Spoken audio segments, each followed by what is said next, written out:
భజ గోవిందం భజ గోవిందం గోవిందం. Hello, ఇది నేనే. చిన్నప్పటి నుండి నేను ఎన్నో విజయాలు సాధించాను. వద్దులే, వీటిని ఇక్కడితో మర్చిపోదాం. ఒక ప్రాజెక్ట్ పని మీద నేను మెట్రోపాలిటన్ సిటీకి వచ్చాను. రే, ఏం చేశారా? మీరు చెప్పిందే చేసినాం కదా స్వామి. నేనేం చెప్పాను రా? మేము ఉండేది 60 మంది, మాకు కూడా పని రాదు. నువ్వే నేర్పించి వాడుకుంటే వాడుకో. సార్, మనకంత టైం లేదు, మరి వేరే ఆప్షన్ లేదు.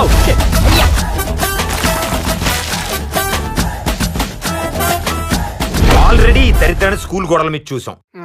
మళ్ళీ ఇక్కడ అవసరమా? చెప్పు, నీకు అర్థం కాదు మేస్త్రి. మేస్త్రా? మేస్త్రా? మేస్త్రా? మేస్త్రా? మా ఊర్లో ఈ పని చేసి మేస్త్రిని అంటారు. అవును సార్, మేస్త్రనే అంటారు. సార్, మీరు చదివిన చదువుకి చేసే పనికి ఏమైనా సంబంధం ఉందా? మన దేశంలో ఇంజనీరింగ్ చదివినోడు ఒక్క డాక్టర్ పని తప్ప ఏ పనైనా చేయగలడు. Correct sir. ఆ ఊర్లో వాళ్ళు నన్ను ఎంత గౌరవంగా చూసుకున్నారంటే, మీరు స్క్రీన్ తిప్పకండి, నేనే తిరుగుతాను.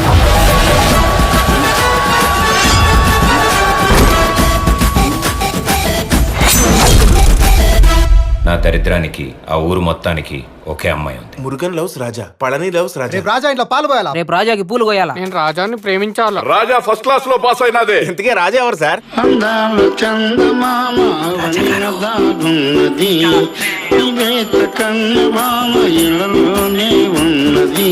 అందరికీ అందరిది ఆ చందమామ, ఒక్కరికే అందేది కన్నెమామ.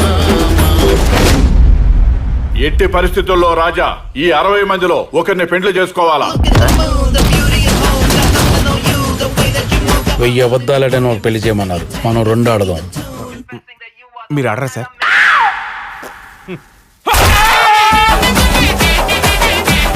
నా కథలోని పాత్రలు, సన్నివేశాలు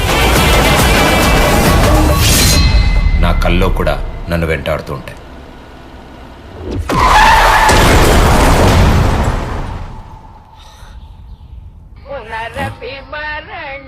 ఏంటి బిలాల్ ఇదంతా? కొంపతీసి మనం పోయి స్వర్గానికి గాని వచ్చావేంటి?